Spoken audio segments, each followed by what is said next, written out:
Well, of course, it is a big moment for India because, India is again given a chance to host Commonwealth Games. And this time, the city of Ahmedabad in Gujarat is going to be the host. But, as far as the Commonwealth Games history is concerned, we have already hosted 2010 when the showcase of Indian talent was so high. Each and every sport discipline, we were at the top of the podium. And this time also, our Indian Olympic Association delegation was there in Glasgow. And there was a board meeting where it was, collectively decided that India will be, hosting this time in 2030 as far as the games is concerned. But again, let me just tell our viewer in a more fact way that it was actually already recommended by the CWG that India will be hosting. But again, today is the official, confirmation announcement. And right now, as you can see in the pictures, the sports minister is here, and he is, officially announcing that India is going to host this time in 2030, and that is a big moment for India. And let me try and get minister as well, because he is about to speak to media how crucial it is for India, to host such big events. So that is a big thing for India as far as this game is concerned, and this is the time when we wanted actually.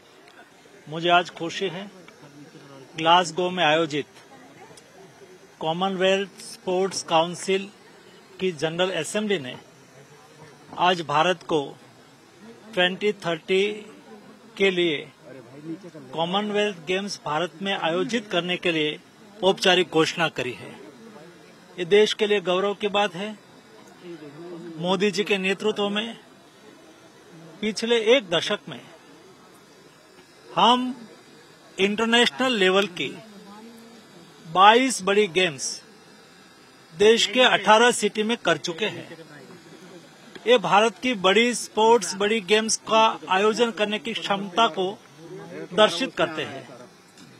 मुझे ये भी इस बात की खुशी है कि 2029 में कॉमनवेल्थ जैसी ही बड़ी गेम्स वर्ल्ड पुलिस गेम्स के लिए भी भारत को यजमानी मिल चुकी है, और 2030 के लिए कॉमनवेल्थ के लिए भी आज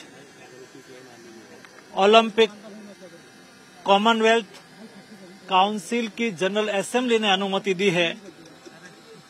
मैं इस अवसर पर देश के सभी युवा एथलीट को बधाई देता हूं। ऐसी बड़ी स्कीम, ऐसी बड़ी स्पोर्ट्स हमारे देश के युवा एथलीट को अपॉर्चुनिटी देती है। देश का स्पोर्ट्स परफॉर्मेंस दिखता है। नेशनल और अंतर्राष्ट्रीय क्षेत्र में भारत की उभरती हुई स्पोर्ट्स ताकत का 2030 में हम सब लोग प्रत्यक्ष देख भी पाएंगे।